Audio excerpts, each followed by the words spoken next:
Welcome to a special edition of Business Mentorship, Keepin It Real, Invest in Yourself. Panel discussions answering your questions on business strategies and marketing tools by sharing expertise and learning from one another. We're supporting our core values to increase our visibility, encourage collaboration, and build connections in the community. Today's question pertains to sharing tips for self-care. And I've asked 3 business owners to join me who are considered experts in their field to share easy, practical suggestions. And today we're going to share 10 tips. To my left is Jane Hogan, a functional medicine certified health coach with a focus on becoming free of inflammation and pain. In your bottom left is Maxine Warsh, who is a skincare expert with a focus on anti-aging. And in the bottom right is Teresa Isabel Diaz, a pharmacist specializing in menopause solutions. And I'm Trish Tonaj, the founder and host for the series, and I'm joining you today as a certified personal trainer. Welcome, ladies. Thank you. Thank you. You know, I think in recent days and months, we've all found ourselves with competing priorities. I'm sure everybody can agree. And I think based on this, not only the social feeds that I've seen, but the questions that I've been asked by a lot of folks is, what kind of tips can you provide for self-care? So I'm really thrilled that each of you could join me today and just share with us a little bit about your expertise. And I'm going to start with Maxine, because I don't know about you, Maxine, but you know what? I think I became aware of aging and skin and all of those sorts of things when I was a teenager. So here I am now, you know, getting into the sort of latter part of my life. I will soon be 60. I'll be 60 this year. And I have to say, I'm really interested in hearing your tips on anti-aging. Thank you, Trish. I'm 67. Woo! Woo! There you go. And I did not fall into this by accident because, like you said, as a teenager, I was very aware of, I wouldn't call it aging then, but in fact, it was aging. Right. Over the years, I kind of stumbled into this business of natural and healthy anti-aging. And the first thing I gave up when I was trying to do it all naturally was soap. Soap is aging. Soap dries out your skin. Soap has stuff in it that is just beyond scary. You don't want to use soap on your skin. You do want to use water on your skin. You want to use the washcloth on your skin. All you need is water when you use a washcloth. It's an antibacterial microfiber cloth that has our patent in weaving. And our cloth will take your makeup off. It will cleanse your face and exfoliate with water only. You don't want to use soap, chemical removers, or makeup removers, or anything with chemicals in it on your face. Speaking of chemicals, read the labels on the skincare products that you buy. If they have anything that you can't pronounce on it, it's probably not good for your skin. Remember, what goes on you goes in you. If you're putting chemicals that are dangerous on your face, it's going into your bloodstream, it's going into your body, it's going into your organs. Read the labels. If you can't pronounce it, don't use it. And the last thing I want to say is less is more. We don't need all the products. We need to know how to take care of ourselves naturally. First tip I'd like to give you about that, when you wake up in the morning and you have oils in your skin from overnight, and some of us don't, some of us are drier than others, it's because of all the things we've been using, because we've stripped ourselves of all the oils. Start to massage your face before you wash it.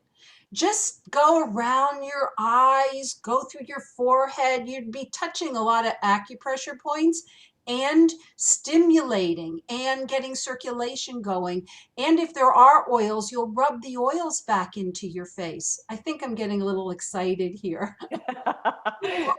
So, and then when you finish that massage, it doesn't have to be a long time. Splash your face with some cold water. get some stimulation going. Okay? Am I taking up too much time? No, not at all. And if you think about it, when we all think back to what our grandmothers, Mm, were able to use, they didn't have all these fancy dancy creams. They just used some basic, as you say, natural ingredients. They probably shared things when they were having coffee and tea with their friends, right? And they were using things that were probably out of the kitchen, for goodness sake, mhm. when you think about it. They didn't have all these, wonderful creams that are currently available now. So that's really great advice, Maxine. Thank you very much for sharing that. Pleasure. And a wonderful segue to Jane, because I know that Jane is very much interested. I coined the phrase with Jane. She traded her hard hat for a yoga mat because she used to be an engineer in her previous life. And then she made a transition into the wellness world. So, Jane, share us with some of the things that you would consider to be great tips for self care. Well, I love this whole idea of put good in, and actually one of them is like put good on as well, because what you put on your skin goes in. So, Maxine, thank you for that. Um, but put good in, I'm going to focus today on thoughts. So, putting thoughts in, our thoughts are so important because our thoughts create emotions within our body. Our emotions create vibrations within our body. Vibrations are energy, and that's what our cells respond to. And our whole autonomic nervous system responds to our energy. So it starts with our thoughts. Certain thoughts can create stress, other thoughts can create relaxation. So I'm going to give you 3 times where to really focus on your thoughts throughout the day. So the first one is when you wake up in the morning. So, first thing, create a habit. The first thing you ask yourself when you wake up is, you could say, today is going to be a great day, or what can I get excited about today? And find something, anything at all, because, if we're waking up, that's something to be excited about, right? So we can always find something to be excited about. When we generate that thought of excitement, the feeling of excitement, we're creating energy within our body, and that's going to start our day, set the tone for the day. So that's first thing in the morning. And then as you go about your day, if you feel your energy getting a little bit depleted, if you're feeling a little bit stressed or worried or frustrated, then you can bring yourself back with this little practice. And it's called heart focused breathing. And I teach this to all my clients. Really, it's a scientifically studied process that very quickly can turn your nervous system around to that rest, digest, relax state again. So you simply focus on breathing into your heart. So you imagine that you're breathing into your heart, filling up your heart space. And then while doing that, you think about either a person or a place or an event where you experienced a lot of joy or happiness or love, one of these positive emotions. And you feel that feeling in your heart while you're breathing into your heart, as if you were there again. So you just take like 2 or 3 minutes, think about this thought, the emotion, breathe it into your heart. And when we do this, we get coherence within our heart. It starts operating really efficiently. We get coherence between our heart and our brain. They're always communicating. And then we also get coherence between the 2 hemispheres of our brain. When that happens, we move into that relaxation state and out of the stress state. And we actually think better. We make better decisions, because when we're in the stress state, our cognitive brain doesn't work as well. So on top of that, you'll have more energy because everything is just running smoothly and efficiently. So if you can just notice what you're thinking about, notice if you're feeling stressed, and just slip into this heart focused breathing. And then the third one is right before you go to sleep at night. So when you turn out your light, say to yourself, what happened today that was a magical moment? Or what is something I can feel really grateful for today? And you don't need to stop at one. I find I just kind of keep on going.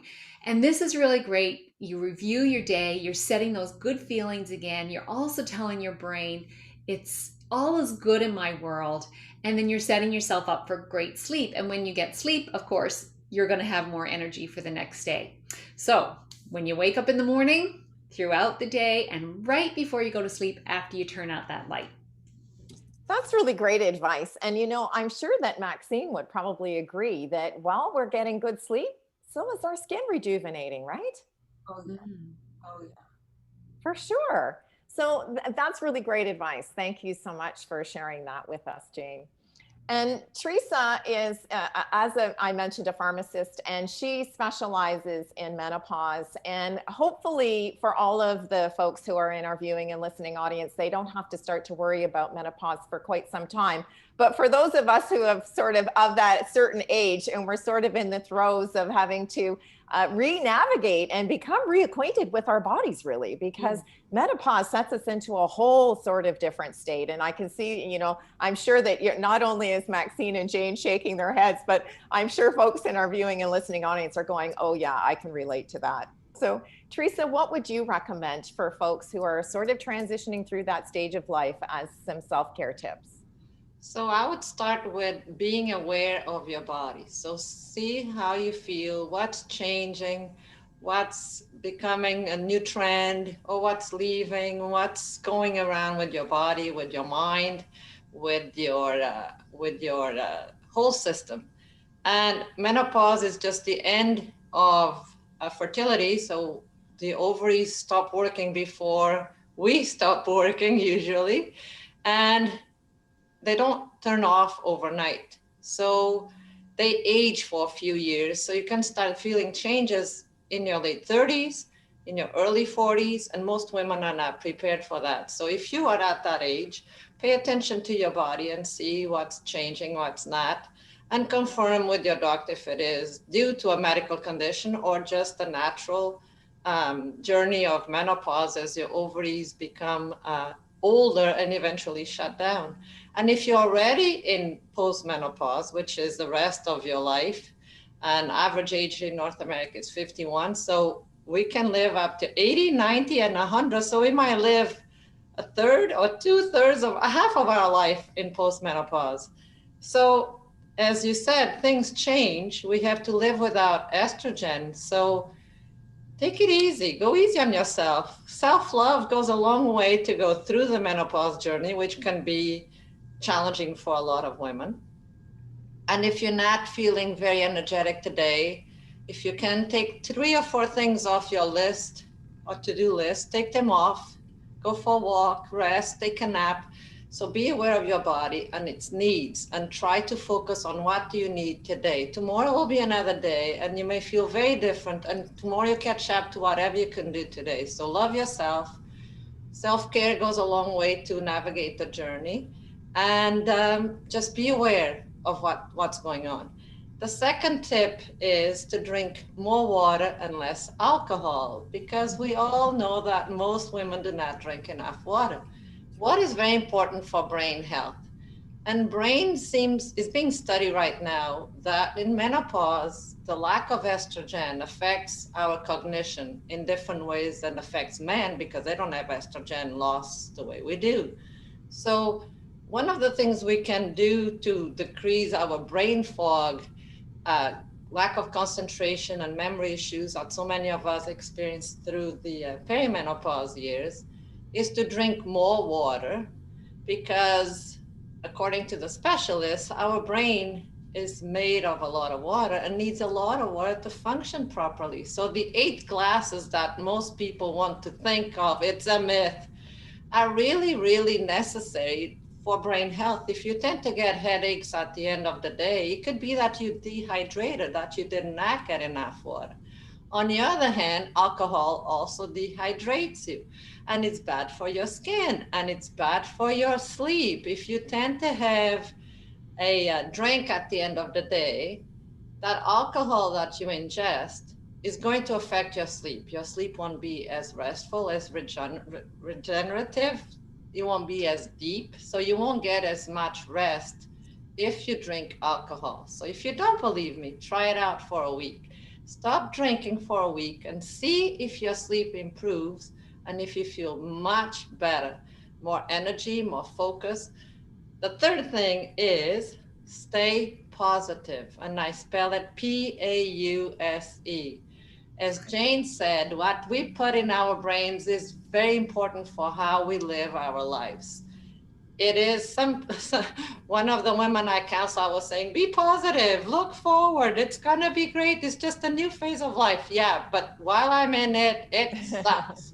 Yeah. All right, I get it, I've been there, done that. I started this business because my son asked me if I was bipolar, because my mood swings were so extreme that the whole family was getting affected.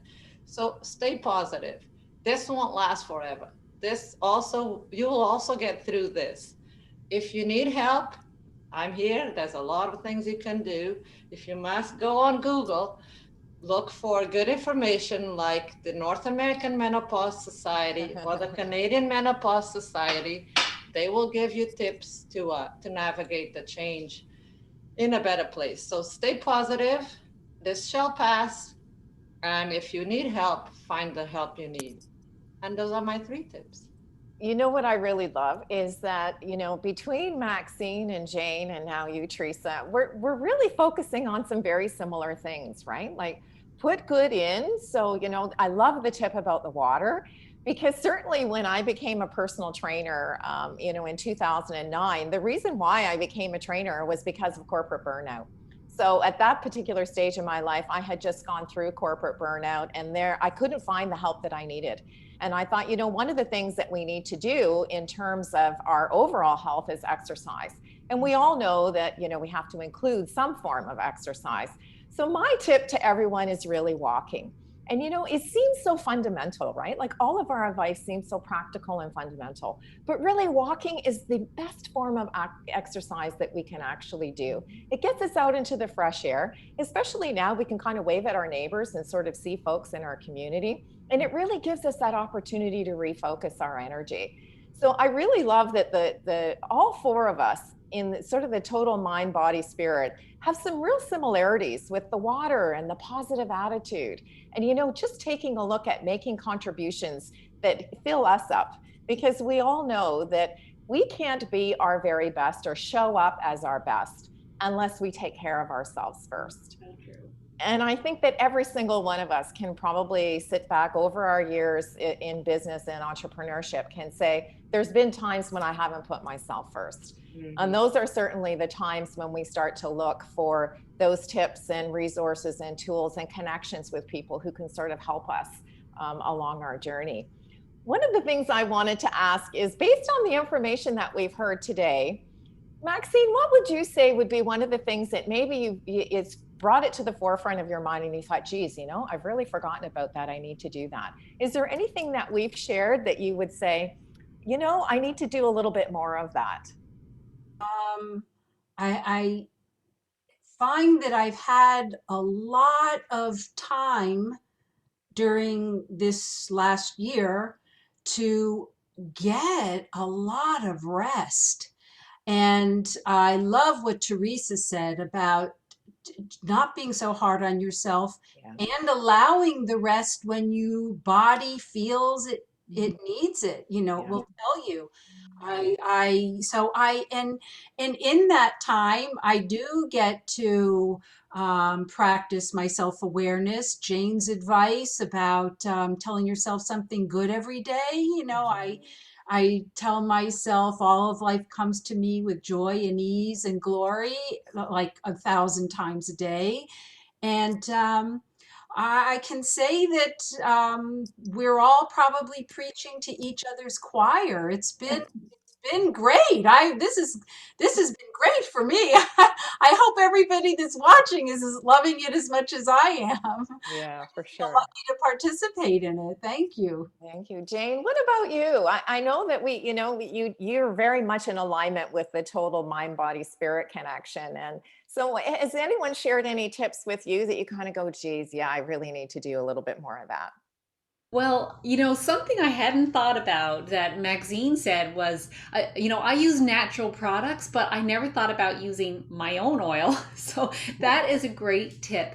But, the things that we've shared, these are not hard things. They're very simple things. But it's making the habit, making them a habit and really making ourselves do them.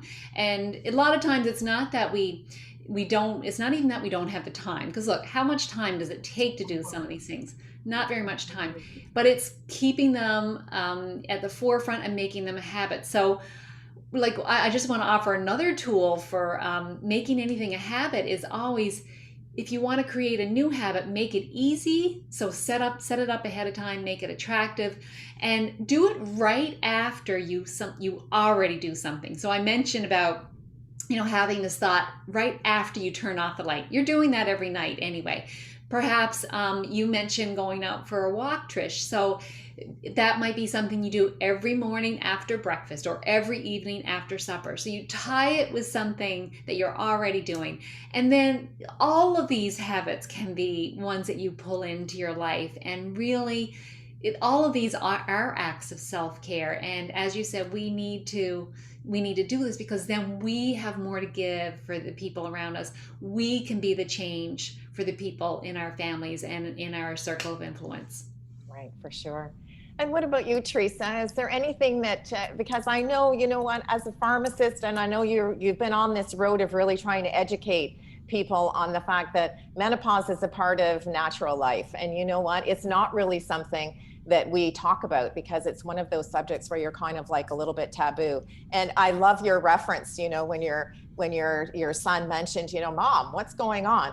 I mean, I live alone, but I have to say that, there's sometimes when I look in the mirror and think, oh, geez, Louise, really? Like, you're really not on your game today. What's happening? So, those kinds of things happen to all of us. So is there anything that you have found that's been really useful in what we've shared today?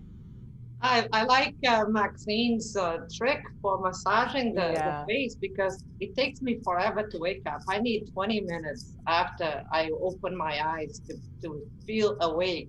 So I can use those 20 minutes for some good function. And also splashing cold water. I think it's good for the skin and it's also good for the body. Kind of shocks it into, good morning, how are you today? Yes. And I had to do the exercise when Jane was explaining it, put my hands on my heart, take a deep breath, close my eyes and thinking of something that I enjoyed doing in the past. And I have to tell you, Jane, thank you for that, because I'm sure myself and many other entrepreneurs, after a few hours of working hard, sometimes we get a little bit disappointed. After a few weeks or months, we can get disillusioned and everything looks negative, and it's so hard to get a positive spin on things. But that is such an easy exercise to do, and I bet you nobody can resist the positive spell of that thought.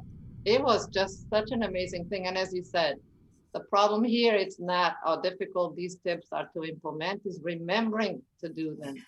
Yeah. And maybe I'll write a list of all the tips on the wall and try to put them all into a day, because it won't take much. No. You're absolutely right. And on behalf of all of our viewing and listening audience, ladies, I really want to thank you so much for sharing your expertise with us in this special edition of Invest in Yourself, because all of us come from a different place, and yet it's really wonderful to see how many similarities we all have as we try to serve our communities and the folks in our various different communities. So thank you so much for joining me. Thank you so much. It was a lot of fun. Lovely. To our viewing and listening audience, I want to thank you again for joining us in this edition of Business Mentorship, Keeping It Real. And invest in yourself and take some of these wonderful suggestions that these ladies have shared with us today. And let's incorporate some of those into our everyday lifestyles so that we can be there, we can show up and be positive and really be able to attract the wonderful things that we know that we all deserve in life. So thank you so much for joining me. And we certainly look forward to meeting you again soon.